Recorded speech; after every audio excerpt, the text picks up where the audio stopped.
আমাদের সমাজের একটি অংশ যেখানে আমাদের মতো মানুষদেরকে, অর্থাৎ যারা কিনা রূপান্তরকামী, তাদের আচার আচরণ সবটাই এখনো পর্যন্ত একটা গোষ্ঠীর মানুষের কাছে যেন বড় অদ্ভুতুড়ে মনে হয়। আমার যৌনতা কখনো একটি অক্ষের উপরে দাঁড়িয়ে থাকে না, অর্থাৎ যার কোনো সীমাবদ্ধতা নেই। রূপান্তরকামী নারীরা, যে আমরা বেসিক্যালি সোকল্ড স্ট্রেট, সোকল্ড স্ট্রপ মানে টপ, এই যারা থাকে, আমরা বেসিক্যালি তাদের দ্বারা অ্যাট্রাক্টেড হই। ছেলে মেয়ে বিয়ে হচ্ছে, ছেলে মেয়ে প্রেম করছে, কোনো স্কুলের মেয়ে গেলে এই তাদের দিকে একটু তাকিয়ে থাকবো, একটু দেখবো, তাদেরকে যদি একটা চিঠি ধরিয়ে দেওয়া যায়। আমার কোনোদিনও সেটা মনে হয় এই যে কনসেপ্টটা যে আস্তে আস্তে বড় হলে বিষয়টা ঠিক হয়ে যাবে, কিন্তু না। আমি হাফ প্যান্ট পরতাম, আমি গেঞ্জি পরতাম, কিন্তু এখন আর আমি পারি না। আমার মায়ের সাথেই সমস্যাটা হয়েছিল। এই যে ছেলেদের প্রতি অ্যাট্রাক্ট হওয়া যখন জানতে পারলেন, তখন মা একটু মেকে বসছিল। 4 থেকে 5 মাস, তাও হবে না, কমই হবে, পুরো বিষয়টার সাথেই মা নিজেকে মানিয়ে নিতে পেরেছিল। এবং পরবর্তী পর্যায়ে আমাকে শাড়ি কিনে দেওয়া। মা শুধুমাত্র আমি শাড়িতে কিন্তু আটকে নেই, বিভিন্ন ওয়েস্টার্ন ড্রেস কিনে দেওয়া, সেগুলো পরে মা বাবার সাথেই বেরোনো, এই পুরোটাকে কিন্তু অ্যালাউ করে দিয়েছিল।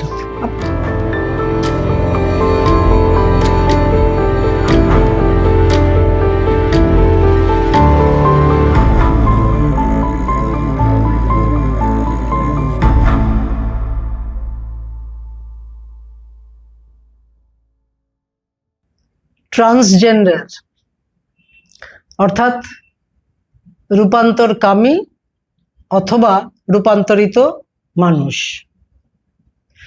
এই শব্দগুলো আমরা অল্প বিস্তর সবাই পরিচিত। এই শব্দগুলো আমরা খবরের কাগজে, গল্প, উপন্যাসে, সিনেমায়, বিভিন্ন অন্যান্য মাধ্যমে আমরা অনেকবার পেয়েছি। আমরা চিনি শব্দগুলো, কিন্তু এগুলো বলতে ঠিক কি বোঝায়, এরা কি ধরনের মানুষ, এই সম্বন্ধে ধারণাটা আমাদের ভীষণ গুলিয়ে দেওয়া। আমরা এদেরকে চিনি না, জানি না, বুঝি না, কিন্তু মনের মধ্যে কোথাও একটা অদ্ভুত ধারণা পোষণ করি যে এরা আমাদের মতো না, এরা অন্যরকম, যেন এরা অন্য গ্রহ থেকে এসছে। আজকে আমাদের সঙ্গে যিনি আছেন অতিথি হিসেবে, তিনি সুপ্রভা রায়, একজন ট্রান্সজেন্ডার মানুষ। তার সঙ্গে কথা বলবো, জেনে নেওয়ার চেষ্টা করব তাদের জীবন, তাদের যন্ত্রণা, তাদের লড়াই। আসুন দেখি কি অপেক্ষা করছে আমাদের জন্য সেখানে।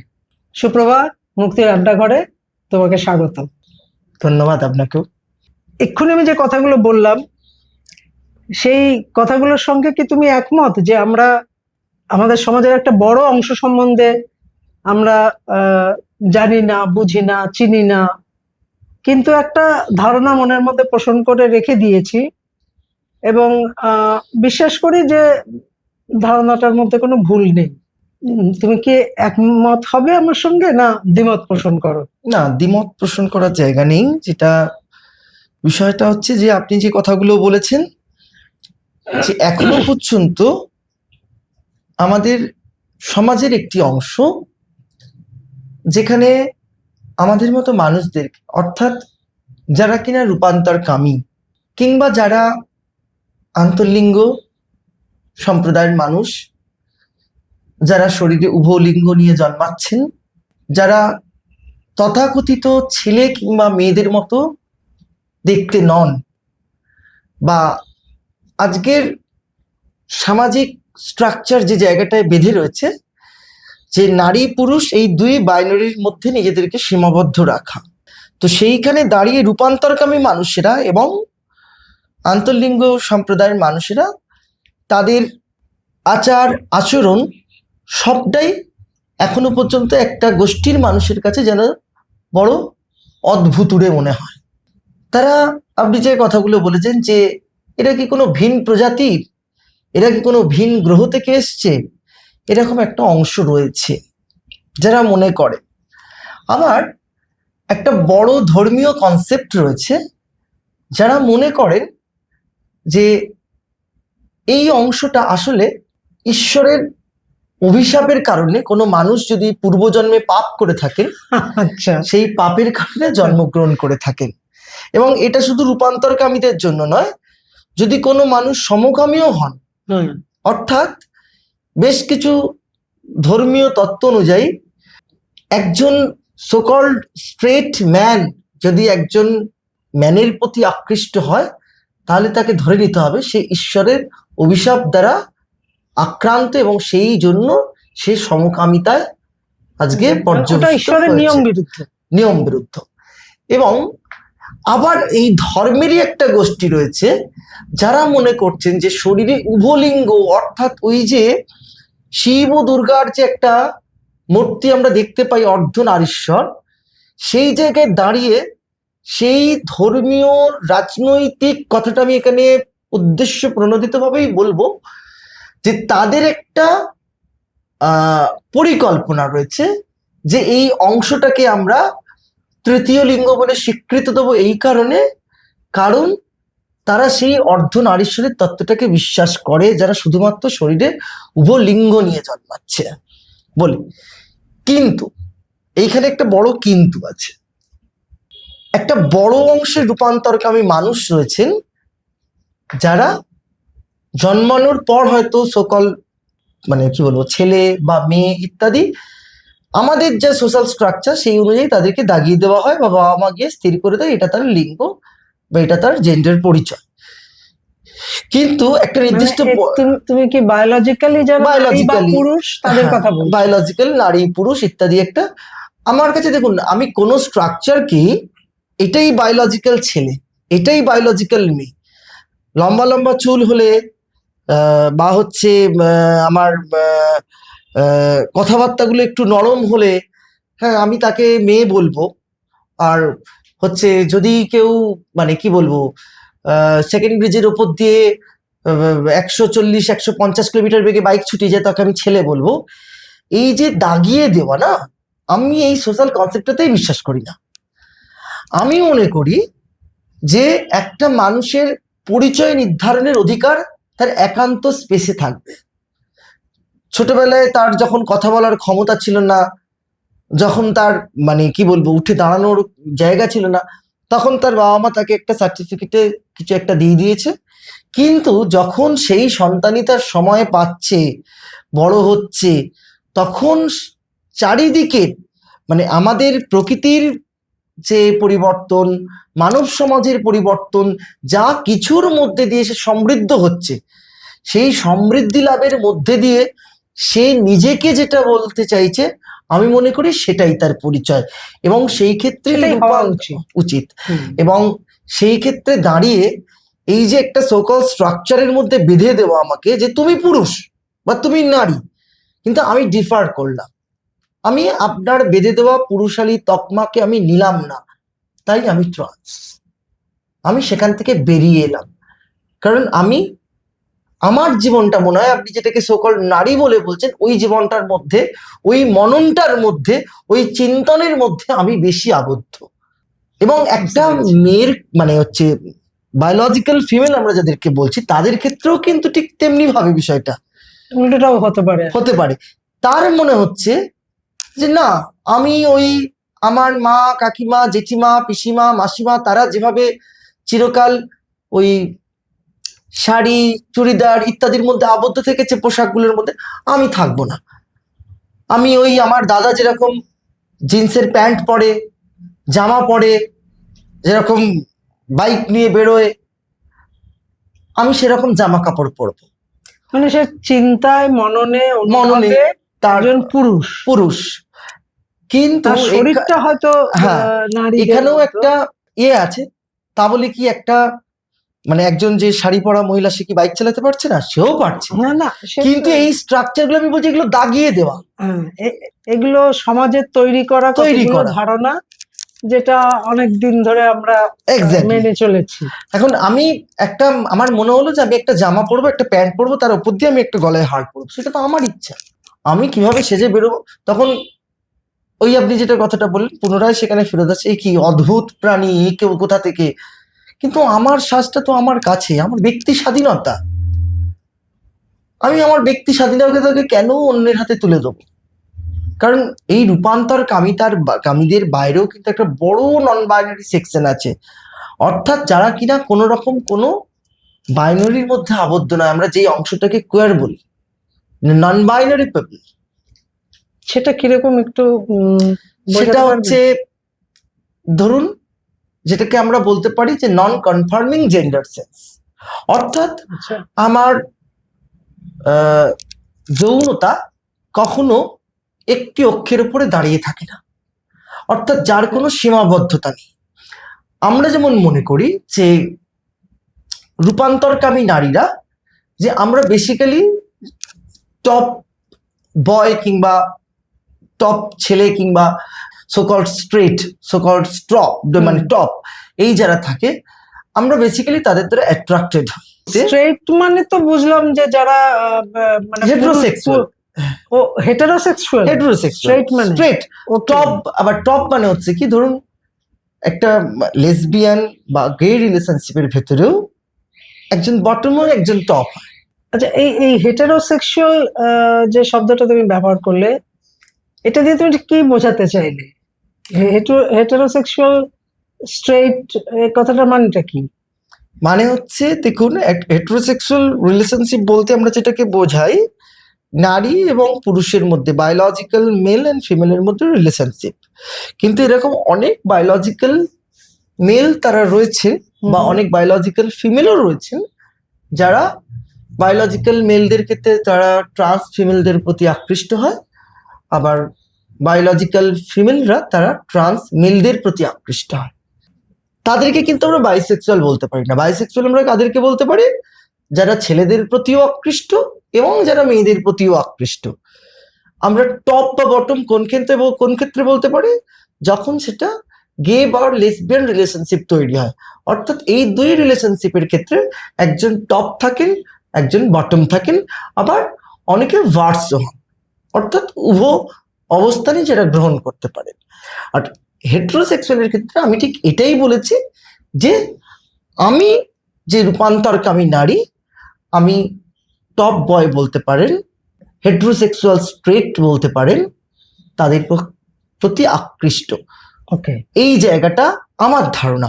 কিন্তু আপনি যেহেতু ওই প্রশ্নটা আমাকে করলেন যে নন বাইনারি মানুষটা কি, তাহলে অর্থাৎ আমার একটা সীমাবদ্ধতা রয়েছে, আমি এই দুয়ের বাইরে বেরোতে পারবো না। আমি যদি কখনো কারোর সাথে সম্পর্কিত হই, বা আমি যদি কাউকে পছন্দ করি আমার জীবনে, নয় তাকে টপ বয় হতে হবে, না তাকে হেটেরোসেক্সুয়াল স্ট্রেট হতে হবে। কিন্তু নন বাইনারি সেকশন হচ্ছে যাদের কোনো রকম কোনো সীমাবদ্ধতা নেই, মানে বিভিন্ন সময় বিভিন্ন রকম যৌনতার আকৃষ্ট হন, যৌনতার ধারণার দ্বারা সমৃদ্ধ হন বিভিন্ন, ঠিক আছে, তাদের জায়গাটাকে আমরা বলছি নন বাইনারি। সেটাকে আপনি শুধু মানে কখনো অ্যাজ এ মানে বলছি ম্যান, সে কখনো টপ, আবার কিন্তু তার ড্রেস পোশাকটা দেখে আপনার মনে হতে পারে যে এ কি টপ হতে পারে, কিন্তু তখন অ্যাকচুয়ালি সে ওই পার্টিকুলার একটা মুভমেন্টে, যখন তার নন বাইনারি কনসেপ্টে সে টপের ভূমিকা পালন করছে। আবার একটা বেশ জটিল ব্যাপারটা আর কি, মানে এর সাথে শুধু শরীর নয়, মন, মাথা, অনেক কিছু ওতপ্রোতভাবে জড়িত। ছোটবেলাটা কেমন কেটেছে? তুমি বড় হয়েছো, সেই সময়ের কথা যদি আমাদের সাথে একটু ভাগ করে নাও। তোমার পরিবার শৈশব খুব, মানে যে কি বলবো, স্মুথ ছিল সেটা নয়। কিন্তু তোমার পরিবারে কে কে আছেন? আমার পরিবারে এখন এই মুহূর্তে আমার বাবা রয়েছে, দুই দাদা রয়েছে। আচ্ছা। এক দাদার বিয়ে হয়েছে এবং তার সন্তানও আছে। আমাদের বাড়িতেও দুজন মানুষ কাজ করেন, আমি মনে করি তারাও আমাদের পরিবারের সদস্য বলি। মা নেই? মা নেই, 2024 সালে একটি অ্যাক্সিডেন্টে মা মারা যায় আচ্ছা। ডিসেম্বর মাসে। তা ঘটনাটা হচ্ছে যে আপনি যে প্রশ্নটা করেছেন, শৈশবের একটা বড় সময় না আমি একটু ভেবেছিলাম।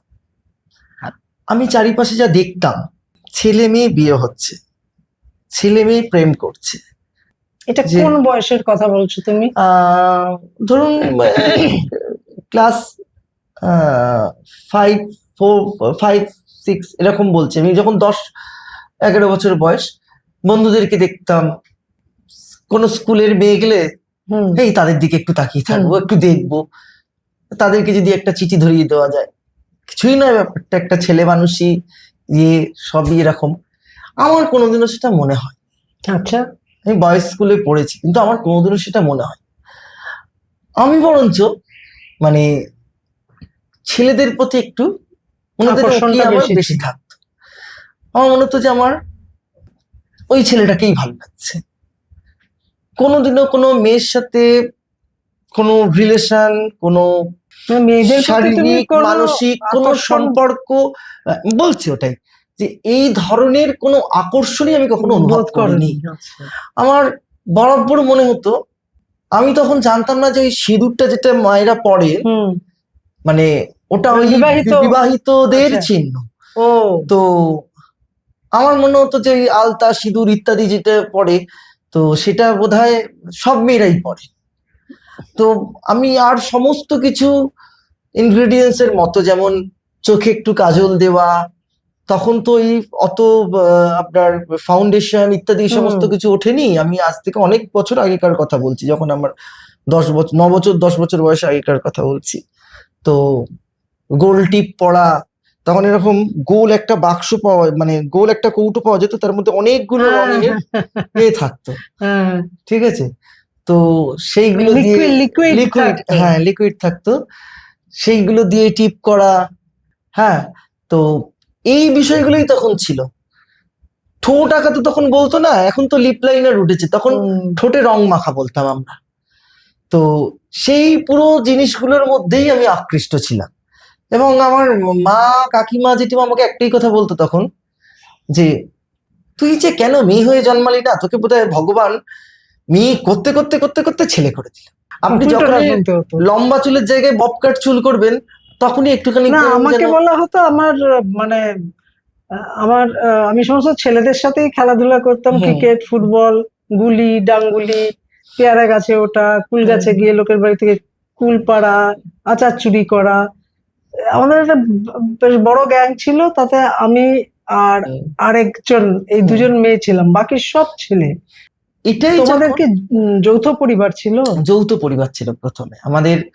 যখন আমি অনেক ছোট, মানে যখন আমি ক্লাস, মানে আমার জ্ঞান তো আমরা মোটামুটি আমাদের যৌথ পরিবার যখন খণ্ড হয়েছে, তখন আমার উচ্চ মাধ্যমিক এরকম একটা সময়, যখন আমি মাধ্যমিক পরীক্ষার, কারণ আমাদের দীর্ঘদিন আমাদের ইয়ে ছিল, একান্নবর্তী পরিবার ছিল, এবং সেই পরিবারের মধ্যেই আমার বড় হয়ে ওঠা।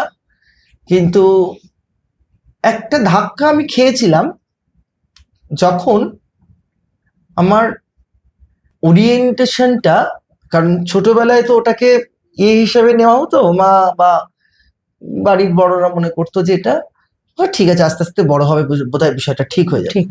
এই পোর্শনটা এখনো রয়েছে, যার জন্য এখনো অনেক মানুষ দেখবেন তার সন্তানকে যদি এরকম কিছু দেখে, ডাক্তারের কাছে নিয়ে যান, সাইকিয়াট্রিস্টের কাছে নিয়ে যান।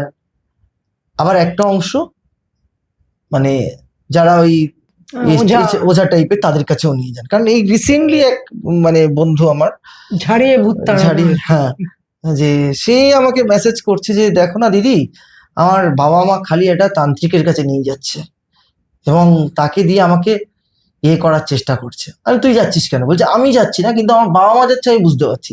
আর তোর বাবা মা যেখানে খুশি যাক, তোর বোঝার কি বা দরকার কি আছে? তোর উপর কোনো, তুই নিজেকে নিজের জায়গাতে রয়েছিস, তুই তো নিজেকে চেঞ্জ করছিস না, তাহলে তোর তো ভয় কিসের? ঠিক আছে, বলো যে না ওরকম ওর কাছে যাচ্ছে, আমি বললাম, যাক না, পৃথিবীতে প্রতিটা মানুষের প্রত্যেকটা জায়গায় যাওয়ার স্বাধীনতা রয়েছে, তোর বাবা মা কোথায় যাবে সেটা তো আমি ঠিক করে দিতে পারি না। এই বিষয়টাই তখন ছিল। যত এই সাবজেক্টগুলো আমাদের সমাজে গ্রো করেছে, ধারণাগুলো তত বিকশিত হয়েছে, রক্ষণশীলতার বেড়াগুলোও তত বেড়ে বেরিয়ে মানে হচ্ছে দীর্ঘ আকার ধারণ করেছে। এবং এই যে কনসেপ্টটা যে আস্তে আস্তে বড় হলে বিষয়টা ঠিক হয়ে যাবে, কিন্তু না, আমার বিষয়টা ওইখানে ছিল না, যেটা মানে সামান্য ছেলে মানুষই বা বাল্যখিল্যতা বলে যেটাকে মা কাকিমারা বাড়ির লোকেরা মনে করেছিল, সেই জায়গাটা আমার ছিল হচ্ছে আসলে পরবর্তীতে আমার আরো বৃহত্তর প্রকাশ, যা আমি নই সেইভাবে আমি ছোটবেলায় ছিলাম। আমি হাফ প্যান্ট পরতাম, আমি গেঞ্জি পরতাম, কিন্তু এখন আর আমি পারি না। আমি ছোটবেলায় এখন অনেককে দেখি যে একটা হাফ প্যান্ট পরে খালি গায়ে দাঁড়িয়ে দাঁড়িয়ে গা চুলকাচ্ছে, পা চুলকাচ্ছে, এই করছে। আমি তখন মনে মনে ভাবি যে এটা ও আজকে ওই সোকল ছেলেটা হয়েছে বলে এই সুযোগটাও পাচ্ছে। আদতে তো একটা মেয়ের পক্ষে এটা সম্ভব নয় না, যে রাস্তায় ছেলেদেরও ওটা অত্যন্ত মানে দৃষ্টিকটু লাগে। দৃষ্টিকটু, এটা করা উচিত নয়। হ্যাঁ। যেমন সাপোজ ধরুন এই যে রাস্তায় দাঁড়িয়ে যেখানে সেখানে দাঁড়িয়ে টয়লেট করা, এটা তো দৃষ্টিকটু, এটা মানে কি বলবো যথেষ্ট অস্বাস্থ্যকর একটা বিষয়। কিন্তু ছেলে বলে সে সেই সুবিধাগুলো প্রাপ্তি হয়েছে তার, যে আমি করতেই পারি। কিন্তু তুমি যখন ওই সময় গিয়ে তুমি নিজে কি ঠিক করলে যে না আমি আর এই যে আমার পরিবারের লোকেদের একটা ধারণা যে বয়স হলে আস্তে আস্তে আমার যে সেক্সুয়াল ওরিয়েন্টেশন বলো বা আমার যে মানসিক যে একটা উথাল পাতাল অবস্থার মধ্যে দিয়ে আমি আছি, ওটা ঠিক হয়ে যাবে, ওটা শান্ত হয়ে যাবে, এবং সবই যেরকম নিয়ম মতে চলে সেরকম নিয়ম মতে আবার চলবে। এটা যখন হলো না, তখন তোমার পরিবারের লোকেরা কি রূপ ধারণ করলেন? না, বিশেষ যে কোনো রূপ ধারণ করেছিল আমি সেটা বলবো না, কিন্তু পরিবারের কথা তো একেবারেই বলা যাবে না, কারণ পরিবারের চাইতে মেইনলি যে যার সাথে আমার সমস্যাটা হয়েছিল সেটা হচ্ছে আমার মায়ের সাথেই সমস্যাটা হয়েছিল। এবং এক্ষেত্রে দুটো কথা পরে বলবো উল্লেখযোগ্যভাবে। যখন কলেজে ভর্তি হলাম আমি, তখন মা আমার ওরিয়েন্টেশন, আমার প্রবণতার কথা জানতে পারলো, এবং মানে তুমি বললে না উনি বুঝতে পারলেন? বুঝতে পারলেন অন্যভাবে, কারণ কিছু বন্ধু বান্ধব, কোনো মানে আমার ক্লোজ ফ্রেন্ড, তাদের সাথে মানে আমি একদম কিন্তু এখানে শারীরিক ঘনিষ্ঠতার কথা বলছি না, কিন্তু মানসিক ঘনিষ্ঠতা, তাদের সাথে মানে তাকে আপন করে নেওয়া, বা এই যে ছেলেদের প্রতি অ্যাট্রাক্ট হওয়া, এই পুরো বিষয়টাই মা বুঝতে পারছে। এই পুরো বিষয়টাই মা যখন জানতে পারলেন, তখন মা একটু বেঁকে বসছিল। তুই তো বাড়িতে সবার মুখে চুনকালি মাখিয়ে দিবি, তোকে কিছুই করতে হবে না, তোকে আমি মেয়েদের সাথেও প্রেম করতে বলছি না, কিন্তু তুই তোর এই জিনিসটাকেও ত্যাগ করে থাক। কোনো ছেলেদের প্রতি আকৃষ্ট হওয়া, জীবনে একজন মানে পুরুষের সাথে পথ চলবি, তাকে জীবন সঙ্গী হিসেবে গ্রহণ করবি। ঠিক মানে জীবন সঙ্গী কথাটা এখন খুব ভারী শব্দ, তো একটা এত বড় জীবন যে কিভাবে এগিয়ে নিয়ে যাওয়া যায়, আর চারিপাশে যা দেখি আমার তো এখন আর খুব একটা মানে নিজেরই ইয়ে লাগে, আতঙ্ক লাগে মাঝে মাঝে। তো সেই ক্ষেত্রে মায়ের ছিল বিষয়টা যে এরকম ওসব কোনো কিছুরই দরকার নেই, কিন্তু ওই জিনিসটার মধ্যে পড়া যাবে না। মানে আমার প্রথম জীবনটা তো একটা সমকামী জীবন, যেখানে আমি সেম সেক্স ছেলে মানে হচ্ছে অ্যাট্রাকশনে আবদ্ধ ছিলাম, এবং এই যে প্রথমের দিকে মায়ের যে একটা বড় বাধা ছিল, সেটাকে কিন্তু আমি কখনো মাকে খুব যে রাগিয়ে দিয়েছি তা না, সবসময় যে মায়ের মুখের উপরে কথা বলেছি তাও নয়, আমি মাকে একটু প্রশমিত করার চেষ্টা করতাম, একটু বোঝানোর চেষ্টা করতাম। আমার বাবার কথা বলতে পারি, আমার বাবা একটা কথা বলতো মাকে, আচ্ছা ওর জীবন তো, ওর মতো করেই কাটাতে দাও না, আমাদের যতটুকুনি সন্তানদের কাছ থেকে চাওয়া পাওয়া, তারা ঠিকঠাক লেখাপড়া করছে কিনা, সুস্থ জীবন পালন করছে কিনা, কারণ এখন তো একটা বড় অংশের মানে বলতে পারি যে একটা বড় অংশ নেশাগ্রস্ত ইত্যাদি এই সমস্ত একটা জায়গায় চলে যাচ্ছে। তো সেটা বিভিন্ন ওর তো সেসব ফ্রাস্ট্রেশন নেই। থেকে, হ্যাঁ, তো সেইগুলো যদি না থাকে তাহলে নিজের জীবনটা নিজের মতো করে কাটানোর একটা জায়গা সুযোগ ওকে সুযোগ সুযোগ থাকতেই দেওয়া। পারে। থাকুক নিজের মতো করে, ওকেও ওর বড় ভাইয়ের মতো, মানে আমার দাদার কথা বলছে, তার মতো ওরকম যাকে বলে বলিষ্ঠ পুরুষ, যে একটা মেয়েকে বিয়ে করবে বা একটা মেয়ের সাথে প্রেম করবে, এরকমই কনসেপ্টে ওকে ঢুকতে হবে, এরকম কোনো ব্যাপার বাধা নেই, ধরার নিয়ম তো বাধা নেই। ধরার নিয়ম নেই।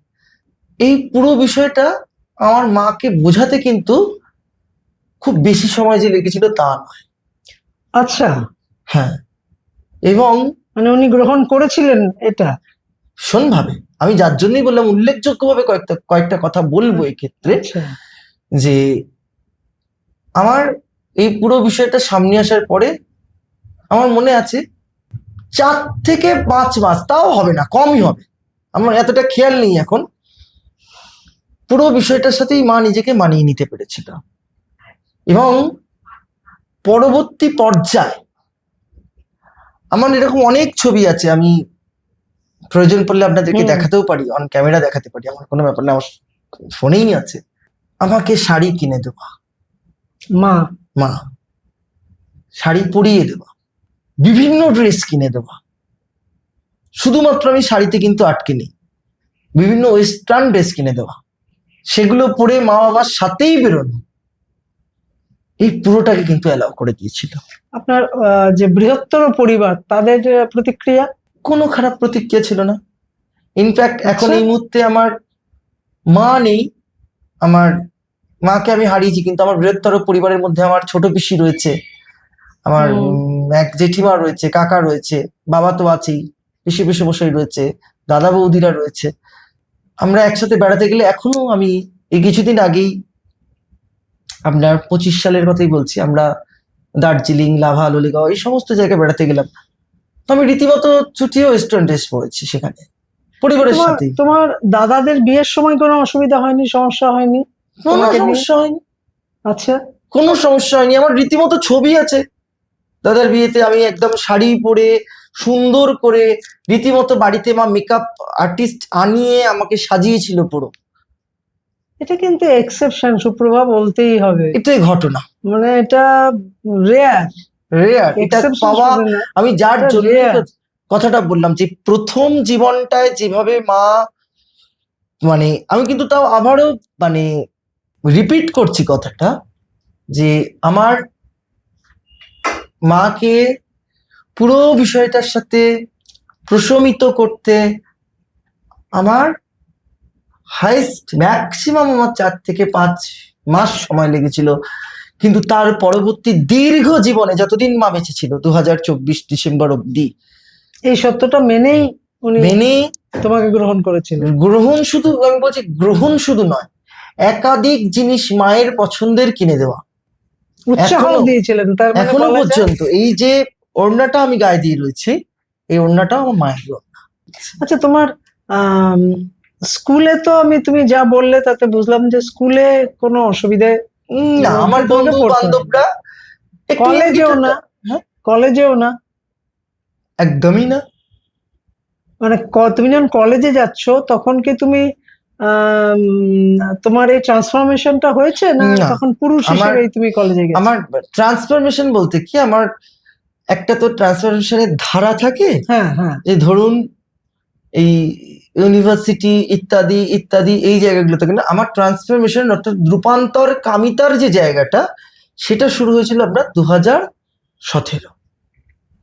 আমাদের রূপান্তরকামী স্ট্রাকচারটা, আমি তো এলজিবিটি কিউআই এ নাগরিক আন্দোলনের একজন কর্মী, ঠিক আছে, সেই কর্মী হিসেবে যদি আপনি আমার অভিজ্ঞতার কথা বলতে বলেন, তাহলে এই স্ট্রাকচারের বিরুদ্ধে লড়াই করাটা না একটা বড় যন্ত্রণার, আবার উৎসাহেরও বটে। আমার এই সূত্রে আমি তোমাকে জিজ্ঞেস করব যে এই যে এলজিবিটিকিউ যে আন্দোলন বলছো, এই আন্দোলনটা তোমরা কোন একটা সংগঠনের মাধ্যমে এই আন্দোলনটা করো, নাকি ছোট ছোট ছোট ছোট আহ, গোষ্ঠী তারা এক জায়গায় মিলিত হয়ে একটা আন্দোলন করে, মানে কিভাবে এটা? এলজিবিটি কিউআই আন্দোলন যেটা একটি সংগঠন দ্বারা পরিচালিত হয় না, বা গোষ্ঠী বলতে আমরা যেটাকে বোঝাই যে এলাকা এলাকা গোষ্ঠী এভাবেও কিন্তু হয় না। ও এলজিবিটি কিউআই অনেকগুলো সাবজেক্ট, এল মানে লেসবিয়ান, জি মানে গে, বি মানে বাইসেক্সুয়াল, টি মানে ট্রান্সজেন্ডার, আই মানে ইন্টারসেক্সুয়াল, কিউ মানে কুয়ার, এ মানে অ্যাসেক্সুয়াল, প্লাস এ প্লাস, হ্যাঁ। এ প্লাস প্যানসেক্সুয়াল, সাপোসেক্সুয়াল, প্রচুর কিছু আছে। এইবার এখানে একটা বিষয় হচ্ছে যে এই প্রত্যেকটা স্তরের মানুষের নিজের নিজের জীবনের যে সমস্যাগুলো, এই সমস্যাগুলো যখন এক জায়গায় একত্রিত হতে শুরু করলো না, একটা লেসবিয়ানের যা সমস্যা তার পাশের ঘরের লেসবিয়ানের একই সমস্যা, আমার যা সমস্যা আমার আউটকাম করার জন্য উইদাউট কোনো ফিয়ার নিজেকে সকল মেয়েলি পোশাকে ঢেকে দেওয়ার জন্য যে সমস্ত বাধার বিরুদ্ধে লড়াই করতে হয়েছে, সেই একই সমস্যার মুখোমুখি কিন্তু আমার বয়সী যারা ট্রান্স ওম্যান বা ট্রান্স ম্যান তারাও কিন্তু ফেস করছে আজকে। তো এই যে কথাটা আমি আপনাকে বললাম, এই বাধার সম্মুখীন তো আমাদেরকে হতে হয়েছে, যে কারণে অনেকটা সময় লেগে গেছে নিজেকে নিজের ড্রেস এই জায়গাটার মধ্যে দিয়ে আত্মপ্রকাশ করতে, এবং সেটাই নিজের বাইরের চেহারাটা পাল্টাতে। এবং এই ক্ষেত্রে আমি উল্লেখযোগ্যভাবে বলতে চাইব যে আমি একটি ছাত্র সংগঠনের সাথে যুক্ত ছিলাম। আচ্ছা, মানে যখন কলেজে পড়ো? যখন ইউনিভার্সিটিতে পড়ি। এবং সেই ছাত্র সংগঠনটি হচ্ছে ভারতের ছাত্র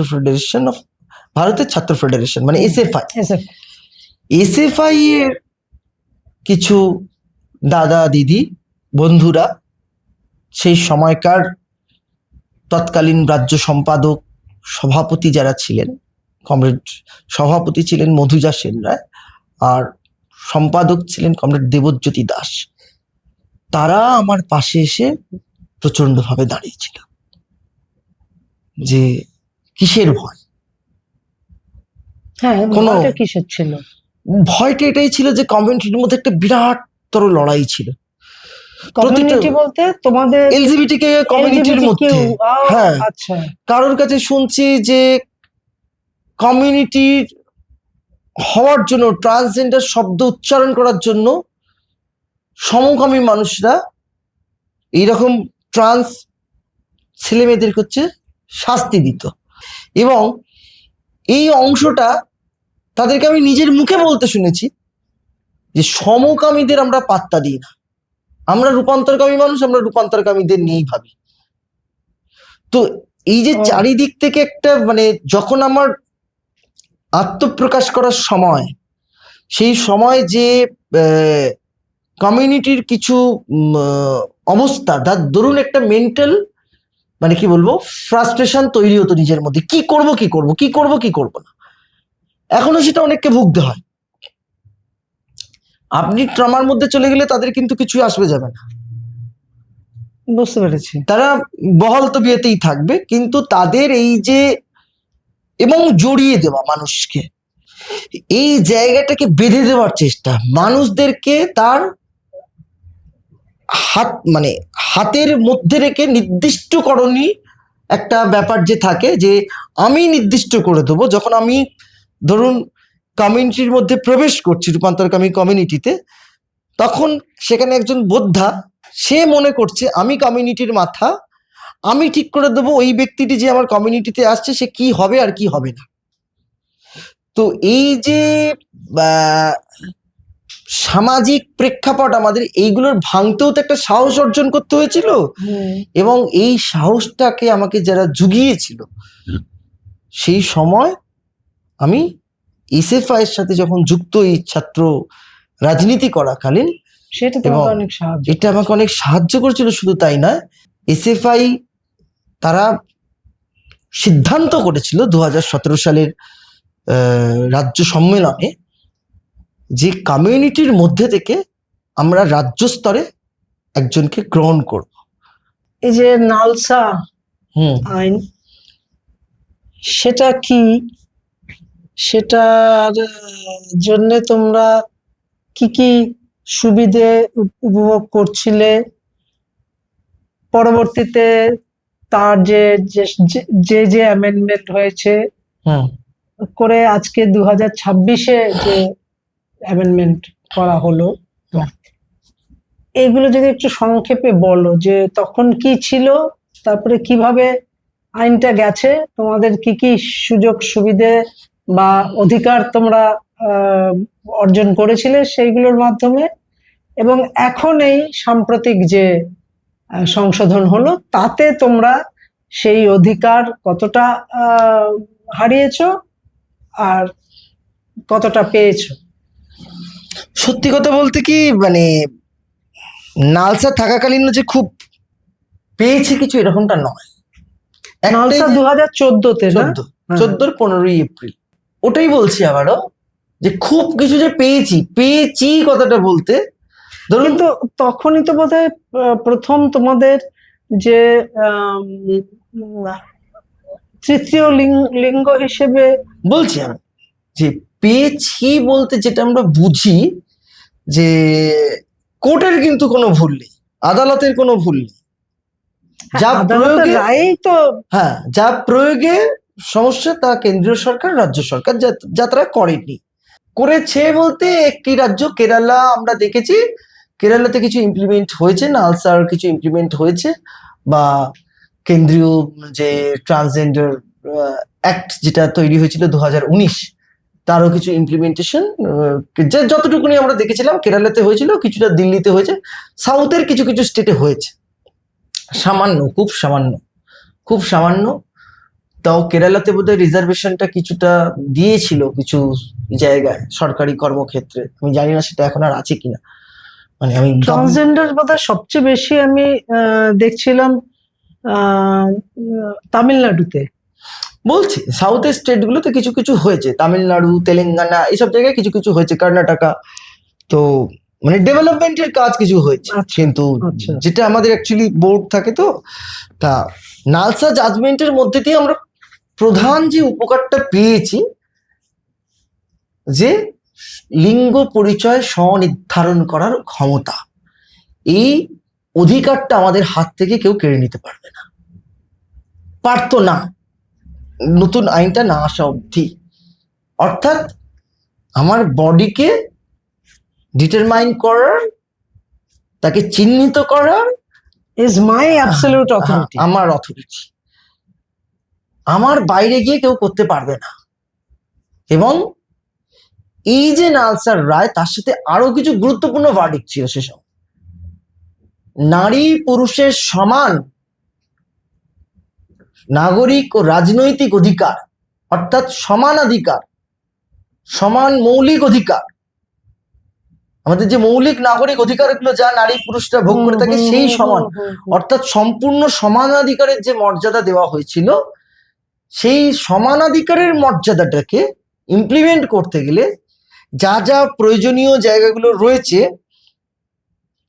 অফিস আদালত প্রশাসনিক স্তর ইত্যাদি যারা বিভিন্ন জায়গায় রয়েছে, ঠিক আছে, এটা তো সুপ্রিম কোর্ট থেকে রায়টা আসছে, তার ইমপ্লিমেন্টেশন তো সারা দেশ জুড়ে হবে, সেটা কোথাও হয়। তাকে সুনিশ্চিত করার জন্য পার্লামেন্টের যা যা করার দরকার ছিল সেই কাজ পার্লামেন্টও করেনি। 2014-তে তো রায়টা আসে, তার আগের সময়টা তো একটু সমকামিতা নিয়েই বলতে পারেন, গোটা দেশের সমকামী অধিকারকে একবার অবৈধ ঘোষণা করা, দণ্ডনীয় অপরাধ ঘোষণা করা, 10 বছরের জেল, 50,000 টাকা জরিমানা ইত্যাদি ইত্যাদি বিষয়ের মধ্যে ঢুকে গেছিল। কারণ 2009 সালে আপনার দিল্লি হাইকোর্ট যে রায়টা দিয়েছিল যে সমকামিতা অবৈধ নয়, সেই রায়টাকেই খর্ব করে দেয় 2013 সালে সুপ্রিম কোর্ট।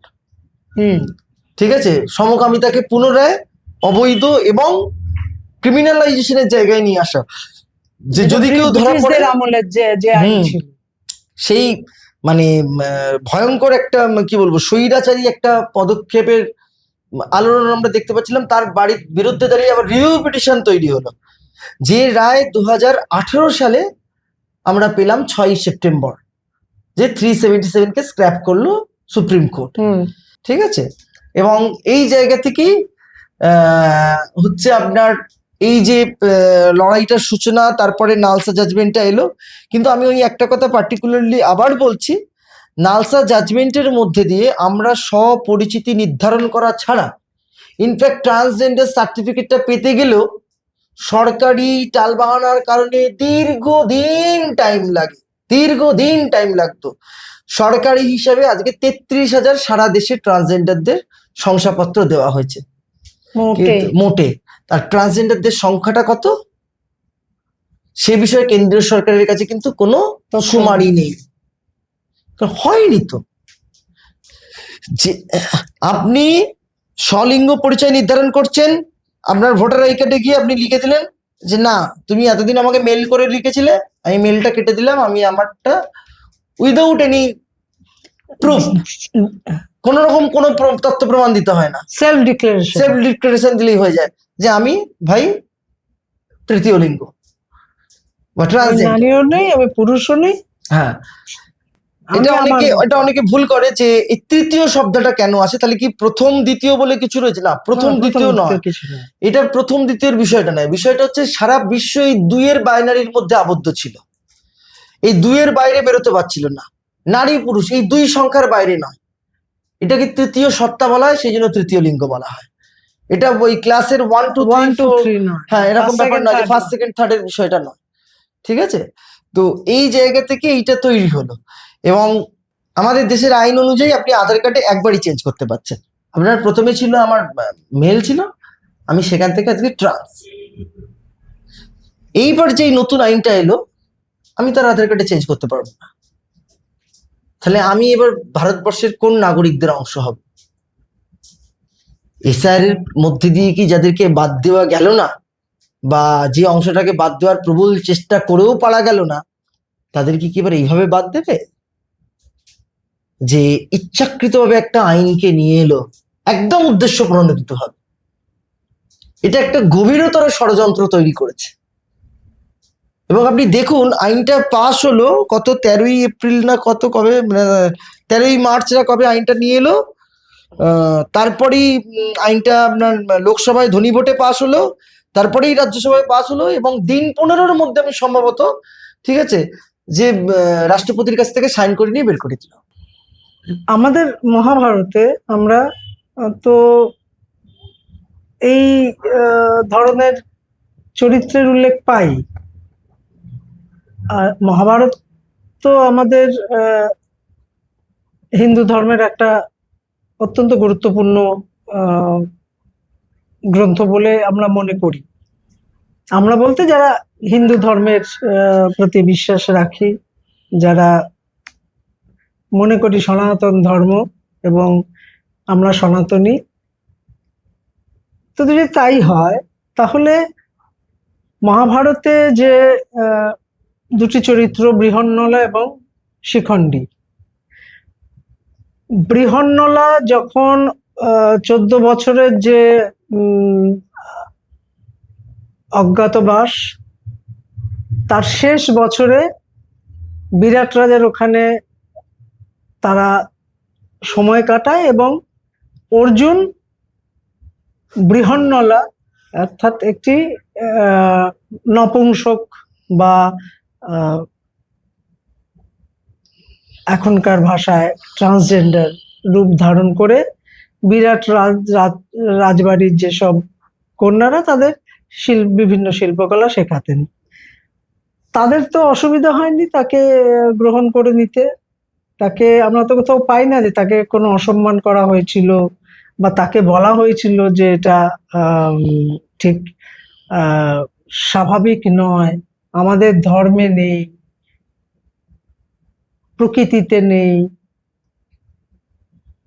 ঠিক সেই রকম শিখণ্ডীও ধ্রুপদ রাজার কন্যা হিসেবে জন্মগ্রহণ করেও উনি পুরুষের মতো বড় হয়েছেন, এবং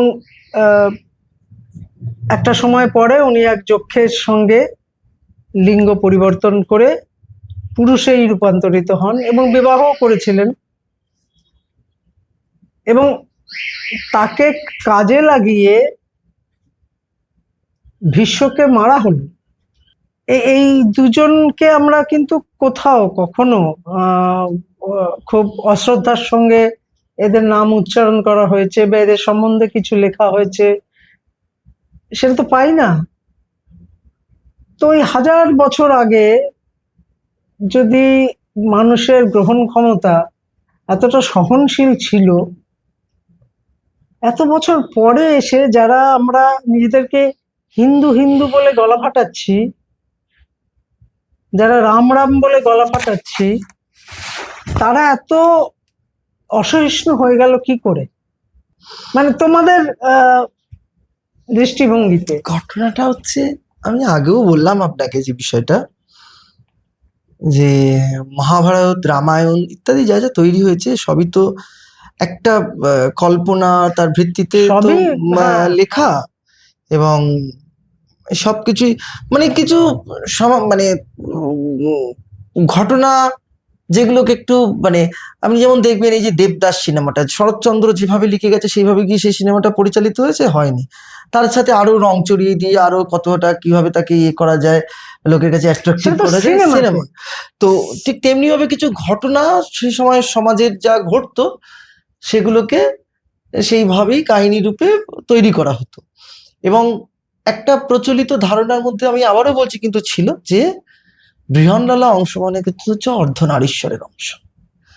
হিন্দু সমাজের মধ্যে এটা প্রচলিত ছিল, সনাতনী হিন্দু সমাজ যার কথা যদি বলছেন। তাও হয় সুপ্রভা, তাহলেও এটা তো মানুষ মেনে নিয়েছিল, এটা হতে পারে বলেই মেনে নিয়েছিল। এটা প্রকৃত বিরুদ্ধ বা এটা বাস্তব নয়, এই রকম কোনো তর্ক তো ওঠেনি তখন। ঘটনাটা হচ্ছে দেবতারা যদি অর্ধনারীশ্বর হতে পারে, তাহলে যারা মনুষ্য জাতি তাদের হলে আমাদের গ্রহণ করতে এত অসুবিধে কেন? আসলে মুক্তিদি বিষয়টা তখন যে কনসেপ্টের কথা আপনি বলছেন, সেই সময় যদি আপনি একটু সোশিও ইকোনমিক স্ট্রাকচারের দিকে তাকান, তো তখন যে একটা যৌথ ব্যাপার ছিল না, অর্থাৎ উৎপাদনের প্রতি মানুষের যে উৎপাদনের উপকরণ এবং উৎপাদনের মালিকানা, সেখানে ব্যক্তি মালিকানার জায়গায় যৌথ মালিকানা, প্রত্যেকে কাজ করছে, প্রত্যেকে খাবার সংগ্রহ করছে, প্রত্যেকে নিজেদের মধ্যে আদান প্রদান করে জীবন কাটাচ্ছে ইত্যাদি, একটা যৌথতা, একটা আতিথেয়তা, সবকিছু সেই সমাজের মধ্যে ছিল। এবং সেই সমাজ বিকাশের ধারা যত এগিয়েছে, যত ধীরে ধীরে ব্যক্তিগত সম্পত্তির মালিকানা তৈরি হয়েছে, মানুষ মানুষকে যখন শোষণ করতে শিখেছে, তারপরে যখন ধীরে ধীরে সামন্ত প্রভুদের জন্ম হয়েছে, সেই সব আমি বিস্তারিত ব্যাখ্যার মধ্যে যাচ্ছি না এগুলো নিয়ে, সমাজ বিকাশের ধারা ইত্যাদি নিয়ে।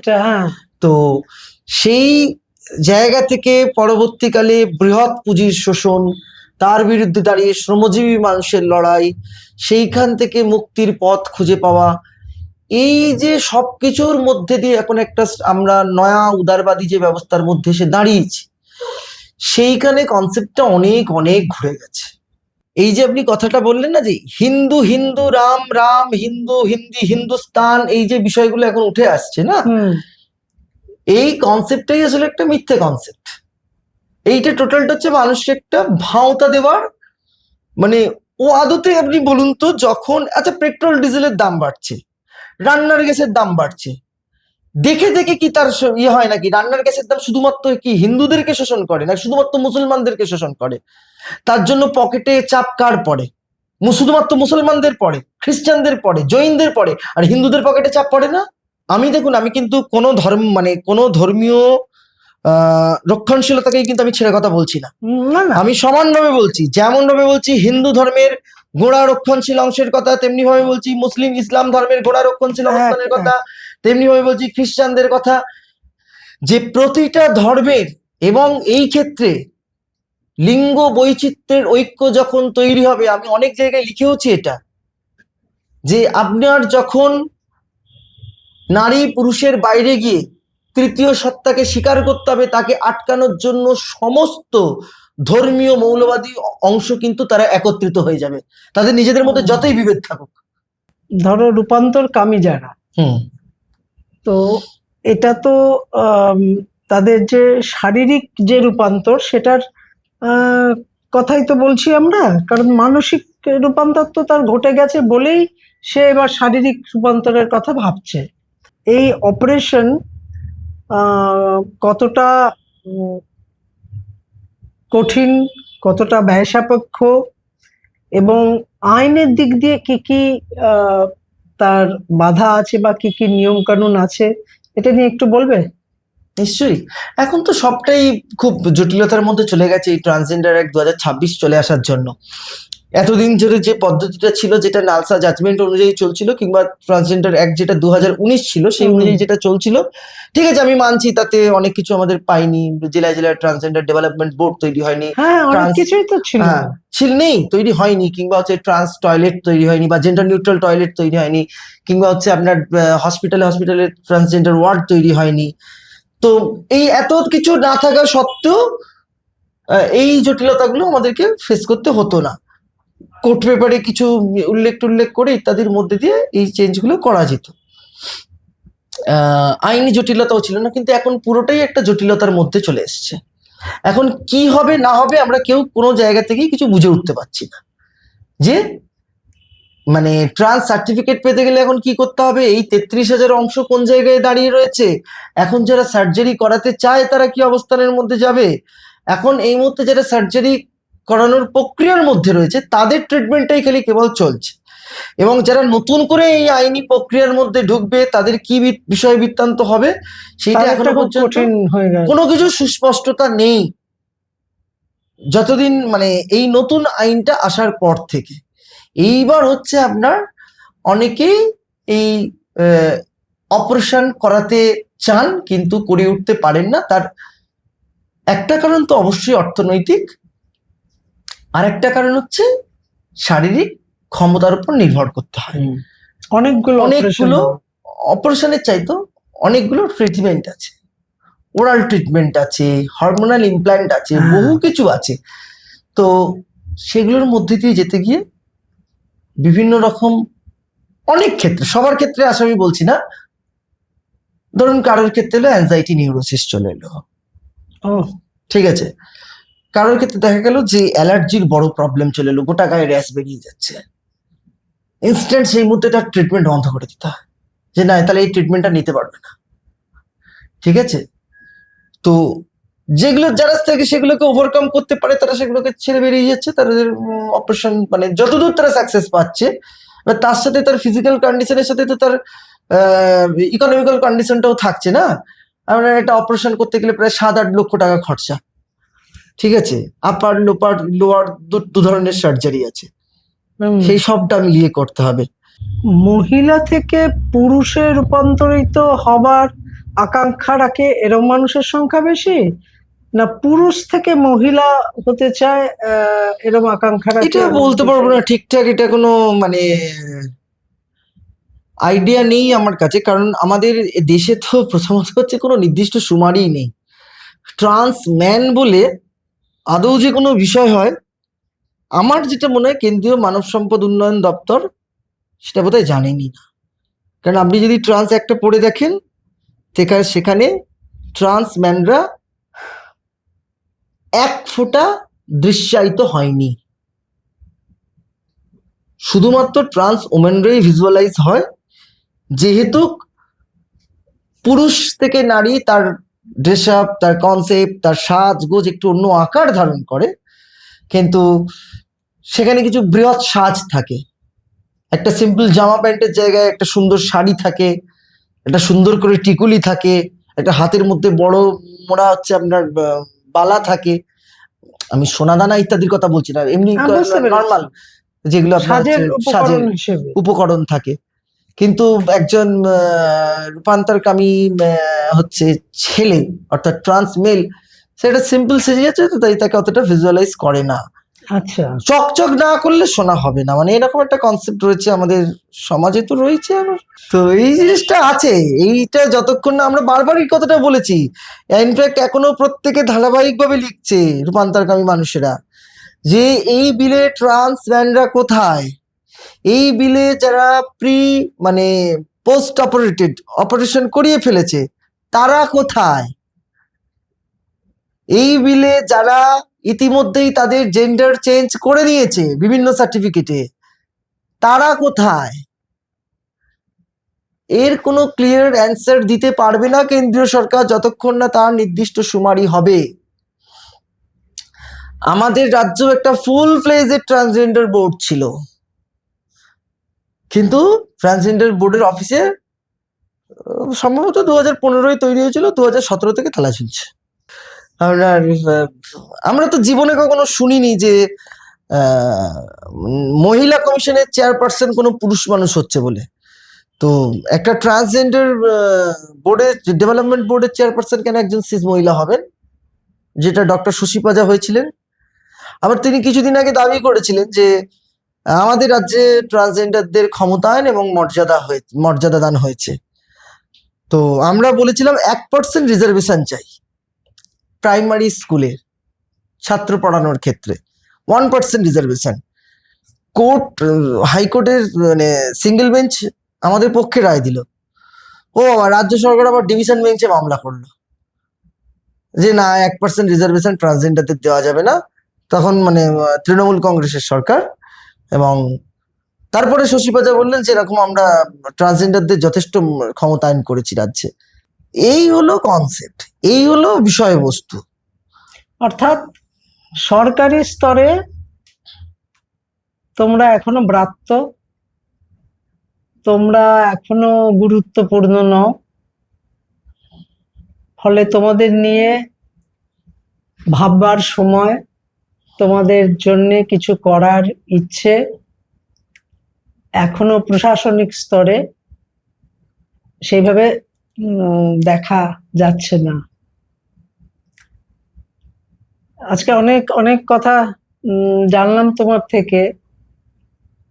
আশা করব যে যারা এই পডকাস্টটি শুনলেন তাদের অনেকেরই অনেক রকম ধারণা এই বিষয়টা সম্বন্ধে হয়তো ছিল, বা কারো হয়তো কোনো ধারণাই ছিল না, শুধু শব্দগুলোর সাথে একটা পরিচয় ছিল। আজকে মনে হয় আমরা সকলেই বুঝতে পেরেছি যে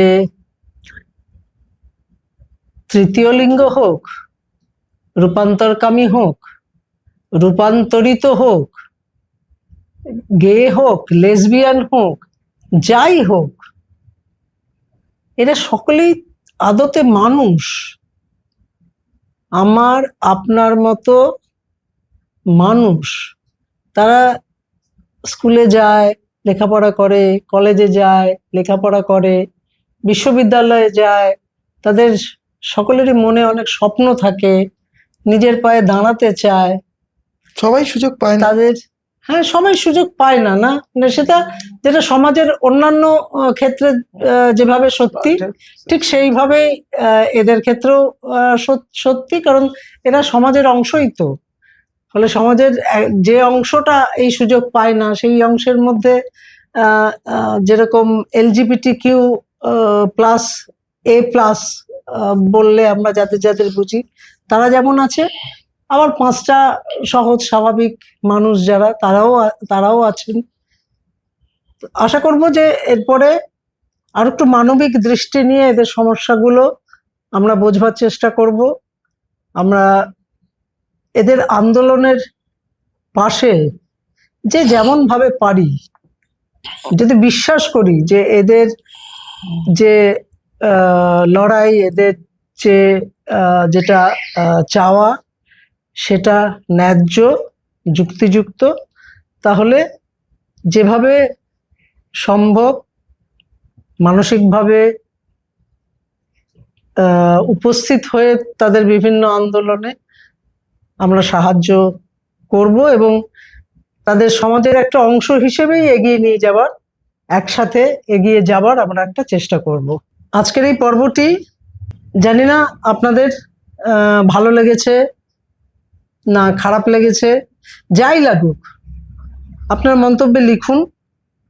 যদি আরো কিছু জানতে চান এদের সম্বন্ধে তাহলে সে প্রশ্নও লিখতে দ্বিধা করবেন না। ভালো লেগে থাকলে লাইক বাটনটি পুশ করবেন, চ্যানেলটি সাবস্ক্রাইব করবেন।